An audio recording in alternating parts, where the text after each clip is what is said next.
یا مولیلا امید ہے تم اسے ذاتی بات نہیں سمجھوگے، میرا مطلب ہے کہ ایمان سے جو تمہارے بارے میں ویسی نیت رکھتی ہو تو کہہ دیتی ٹھیک ہے چلو ابھی گھر چلیں، مگر دراصل تمہارے لیے اس طرح محسوس نہیں کرتی، بس تم سے باتیں کرنا چاہتی ہوں۔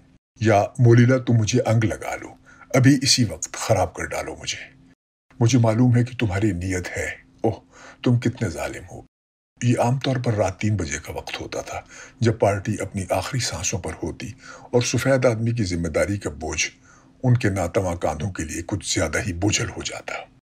نہیں جی، مجموعی طور پر میں کالوں کی بزمارائیوں کو ترجیح دیتا تھا، بیشتر گھٹیا شراب خانوں کی کاکٹیلز کو جن میں روز کا ٹھیا جمانے والے بھانت بھانت کے لوگ، ہائی فائی لونڈے، تنخواہ دار ڈکیت، چمک چاننیاں اور بددیانت سیاستدان شریک ہوتے۔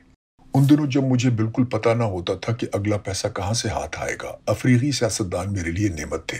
تھوڑا بہت جیب خرچ کمانے کی خاطر میں ان کے لیے تقریریں لکھا کرتا تھا جو وہ سٹی ہال کے سامنے چوک میں کھڑے ہو کر کیا کرتے تھے، جہاں سینکڑوں ہکا بکا گورے بہت تحسین کے انداز میں کھڑے رہ کر ان کو سنتے۔ حالانکہ میں یہ کہنے کی جسارت کرتا ہوں کہ اگر کہیں انہیں اس نری لفاظی کے دوران غور کرنے کا موقع ملتا تو وہ ان تقریروں میں بیان کردہ احساسات پر بہت ناخوش ہوتے۔ میں نے خاصا مشاہدہ کر رکھا تھا کہ افریقی سیاستدان پیچیدہ فقروں، لچھے دار جملوں اور مسجع سریلے محاوروں کو ترجیح دیتے ہیں تاکہ مجمع کو اپنے زور بیان میں بہا لے جائیں۔ وہ ایسی تقریروں کو شک کی نظر سے دیکھتے تھے جن میں ٹھوس اور عملی باتیں کہی گئی ہوں۔ سب سے بڑھ کر افریقی سیاستدان عمل کے ذکر پر اعتبار نہیں کرتے تھے، بس واضح فقروں کو ناپسند کرنے کا سبب بھی یہی تھا۔ پھر بھی انصاف کی خاطر میں یہ واضح کرتا چلوں کہ تقریر کے لچھے باندھنے کی یہ رغبت افریقیوں میں دراصل شاعری کی روایتی پسندیدگی کی وجہ سے پیدا ہوئی ہے۔ افریقہ کے لوگ زبان کے بڑے دلدادہ ہوتے ہیں، اس لیے سٹی ہال کے سامنے ہفتے کی شام کو ہونے والے جلسے نسلی امتیاز کے خلاف دل کی بھڑاس نکالنے کے ساتھ ساتھ شاعری کا حسکا مٹانے کی ضرورت بھی پوری کر دیتے تھے۔ میں گھنٹوں بیٹھا ایسے الفاظ سوچتا رہتا جن میں کافی پھونک بھری ہو، رنگین زیادہ سے زیادہ ہوں تو کیا کہنے۔ میں تلے اوپر ذیلی فقروں کی تھپیاں جما دیتا یہاں تک کہ کمر توڑ اصل فقرے کا نقطہ عروج آ جاتا، جہاں پہنچ کر مقرر ایک طمانیت بھری شان سے کچھ دیر کے لیے عموماً ہجوم کی تالیوں کی خاطر رک جاتا۔ نتیجتاً میں سیاستدانوں میں مقبول ہو گیا اور اس کام کے سہارے تھوڑی بہت رقم پیدا کرنے لگا۔ میں نے تو تقریر نویسی کا باقاعدہ کاروبار جمانے کے بارے میں بھی سوچا۔ حکومت جتنی زیادہ نسلی امتیاز کے قوانین بناتی، اتنے ہی زیادہ احتجاجی جلسے ہوتے اور اتنی ہی تقریروں کی مانگ بڑھتی۔ میں خود کو تھوڑا بہت فنکار سمجھنے لگا تھا، سچ مچ ایک الفاظ گر، اس قسم کی نثر گھڑنے والا جس میں حقیقی ادبی خوبی کے ساتھ ساتھ ہجوم کے لیے ڈرامائی اپیل بھی ہو۔ بعض اوقات بڑی دلچسپ صورتحال ہوتی کہ خام کار افریقی کمیونسٹوں کے ساتھ ہی سیاستدان بن جانے والے قزاق بیوپاریوں کی جانب سے بھی تقریر لکھنے کو کہا جاتا۔ بسا اوقات مجھ کو دونوں تقریریں بیک وقت لکھنا پڑتی۔ ایسے لمحات میں معاملہ گویا دائیں ہاتھ کو بائیں کی خبر نہ ہو والا ہوتا تھا۔